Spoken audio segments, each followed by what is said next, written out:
Hello everyone, welcome back to my YouTube channel Nidhi Nitin Nehra vlog. Hope so आप सब अच्छे होंगे। मैं भी काफ़ी अच्छी हूँ। ये मेरा ना सीटेट के एग्ज़ाम से पहले दिन का ब्लॉग है, क्योंकि कल एग्ज़ाम था जैसे आप सबको पता है। तो ये उससे पहले दिन का ब्लॉग था। और सुबह मैं ना अपना नाश्ता कर रही थी और ये पीहू बैठी हुई थी, क्योंकि उस दिन ना बहुत एक तो पीहू को कुछ भी खिलाना ना बहुत बड़ी महाभारत हो रही है आज। अब वो कुछ भी नहीं खाती, मतलब वो दूध नहीं पीती, उसे सिर्फ सेरेलैक देते हैं, वो भी बहुत मुश्किल से। अगर वॉकर में बिठा दिया, थोड़ी बहुत देर खेल ली तो खा लिया, अदरवाइज़ वो भी नहीं खाती। पता नहीं उसको हो क्या रहा है। और ये सिर्फ ऐसे ही खा पाती है। उसके बाद ना मैंने इसको मम्मी को पास बिठा दिया। मैं कहा मम्मी आप इसको खिला विला लो, मैं थोड़ी देर अपनी स्टडी कर लूँ, क्योंकि नॉर्मल सी बात है, जैसे मैंने आपको बताया है कि इस बार मैं अपना सीटेट दे के ये देख रही थी कि अब मेरी कितनी तैयारी है। और काफ़ी टाइम बाद मैंने पढ़ना शुरू किया है, जैसे आप सबको पता है। तो मैंने अपनी तैयारी करी, मतलब फ़िलहाल मैंने सिर्फ MCQ से ही स्टडी करी, कोई नोट्स वगैरह नहीं मैं बना पाई। रीज़न यही था कि पीहू के साथ इतना प्रॉपर मुझे टाइम नहीं मिला। तो उस दिन ना मैंने अपनी पढ़ाई करी बैठ के। मैंने कहा जितनी भी देर मुझसे पढ़ा जाएगा मैं ट्राई करूँगी कि मैं अपनी स्टडी आराम से करूँ। तो मैंने जो मैराथन क्लासेस होती है यूट्यूब पे, बहुत सारे चैनल्स की होती है, तो मैंने अध्ययन मंत्रा की ही ली थी फ़िलहाल। तो मैंने वो अपनी पढ़ाना शुरू करा। उसके बाद उस दिन था बहुत स्पेशल डे, आगे आपको पता चलेगा क्या था। तो मैं अपना पढ़ाई वगैरह कर ली। मैंने कहा इतने पीहू थोड़ी देर खेलेगी या कुछ भी उसे मेरी ज़रूरत ना हो, तो इतनी देर मैंने अपनी स्टडी करी। यहाँ ना लगभग मैं 1 घंटे करीब पढ़ी थी। उसके बाद जो दिन का शेड्यूल था, मैंने कुछ भी रिकॉर्ड इसलिए नहीं किया क्योंकि मुझे ना प्रॉपर ये था कि मैं किसी भी तरह तो आज अपनी स्टडी आराम से पूरी कंप्लीट करूं। जो जो टॉपिक ऐसे हैं जो मुझे याद नहीं हो पा रहे थे या मुझे थोड़ी दिक्कत थी, तो मैं उनको पढ़ूं, वो मैं चीज़ें रिकॉर्ड नहीं कर पाई। तो अब मैंने 1 घंटे 7 मिनट 8 मिनट मैंने स्टडी करी थी। उसके बाद मैं थोड़ी देर बाहर चली गई थी, क्योंकि पीहू ने रोना शुरू कर दिया था। वो बहुत छोटी है, वो नहीं समझती ना कि अभी क्या कंडीशन है, क्यों रोना है या कैसे है। वो भाई वो बच्ची है तो वो कुछ भी करेगी। तो यहाँ मैं उसको के पास बैठ गई थी, मम्मी ने उसको नहला विला दिया था और बैठ के ना खेल रही थी। मतलब उसको थोड़ी देर में मुझे मेरी ज़रूरत थी तो मैं उसके पास आ गई थी।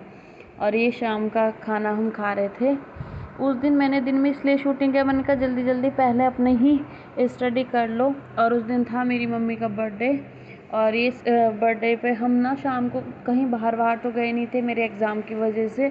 तो हमने घर पे ही मतलब केक वगैरह काट दिया, खाना बना लिया और किसी को भी नहीं बुलाया था। सिर्फ हम मतलब 5 थे और छठी पीहू थी, तो हमने अपने ही घर में नॉर्मल सा ऐसे ही सेलिब्रेशन सा कर लिया कि क्योंकि एक मम्मी का ज़्यादा मन भी नहीं था, और इसलिए हम घर में ही केक काट के हम खुश हो गए।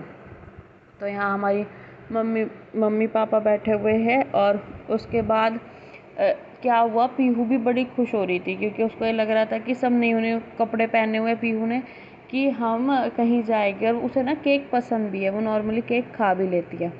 इसके बाद मैं आपको एक बात और बता दूं कि मेरा सीटेट का एग्ज़ाम काफ़ी अच्छा हुआ, मतलब काफ़ी अच्छा।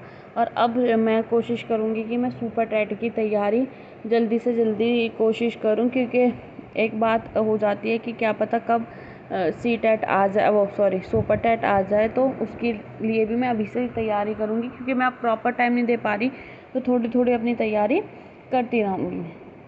और यहाँ ना हम ये केक काट रहे थे, मतलब मम्मी काट रही थी, ये मैंने रख दिया था केक। तो हम पीहू प्रॉपर बैठती नहीं है ना अभी, तो इसलिए वो मम्मी कह रही थी कि चल पीहू के साथ कटवा दूँ, लेकिन वो रुक नहीं रही थी। तो फिर मम्मी ने अपना केक काटा और वो भी जाएगी, देखना। हाँ वो जाएगी, लेकिन वो प्रॉपर बैठ नहीं रही थी, वो सिर्फ नाना के गोद में बैठ गई। तो उसके बाद उसे केक मतलब मीठी चीज़ें ज़्यादा पसंद है, मतलब जैसे चॉकलेट वगैरह ये चीज़ें हम उसको प्रॉपर भी ज़्यादा नहीं देते, लेकिन थोड़ा बहुत तो देखो बच्चे के साथ होता है ना कि वो भी जिद करता है, तो थोड़ा बहुत ही हम देते हैं उसको। तो वो बैठी थी, उसे ये लग रहा था कि जब मैंने न्यू ड्रेस पहनी है तो हम क्यों बाहर कहीं क्यों नहीं जा रहे। तो फिर भी उसको अच्छा सा लगा, वो बैठ के कि ताली वाली बजा रही थी, ऐसे ही कुछ भी मतलब कुछ कुछ वो कर रही थी, रो नहीं रही थी, बस ये अच्छी बात थी। वरना बहुत जगह वो अगर बाहर का कोई भी इंसान होता तो वो रोना शुरू कर देती है। तो यहाँ ये हमने फिर छोटा सा ही प्यारा सा अपने घर में सेलिब्रेशन किया। और इसके बाद जो भी मेरे ब्लॉग आएंगे मैं कोशिश करूँगी कि मतलब रेगुलर ब्लॉगिंग करूँ, या अपनी कोई भी शॉर्ट वीडियो जो भी हो मेरे पास में कंटिन्यूसली डालती रहूँ। और अगर आपको मेरे ब्लॉग अच्छे लगते हो या कोई भी ऐसी मतलब आपको लग रहा है कि ये चीज़ मुझे दिखानी चाहिए या इस रिगार्डिंग मुझे ब्लॉग बनाना चाहिए, आप मुझे कमेंट कर सकते हैं। तो यहाँ ना मैं केक खा रही थी, ये मैंने 3 बार इसलिए खाया क्योंकि मेरी ना प्रॉपर जो फ़ोटो खिंचवाने का मुझे मतलब था, मेरी प्रॉपर भी एक भी अच्छी फ़ोटो नहीं आ पा रही थी, इसलिए मैंने 3 बार केक खाया। मैं कहा एक फ़ोटो तो कम से कम अच्छी आ जाए। तो फिर यहाँ ये भाभी और फिर भैया को खिलाया। इतने में पापा ने ना मम्मी को खिला दिया केक। और फिर थोड़ा सा पीहू ने खाया। तो जो भी होगा मतलब आप मुझे ना कमेंट करेंगे तो मैं उसके रिगार्डिंग आपको अपना ब्लॉग वगैरह दिखाया करूँगी। अब धीरे धीरे ही देखो, एक बात है कि मैं जैसे पहले ब्लॉगिंग कर रही थी प्रॉपर वैसी नहीं कर पा रही, लेकिन धीरे धीरे मैं कोशिश करूँगी कि वैसी ही चीज़ें आपके साथ शेयर करूँ। और यहाँ पर मम्मी ना भैया के हाथ में कैमरा था तो भैया को खिला रही थी, फिर कैमरा मैंने पकड़ लिया।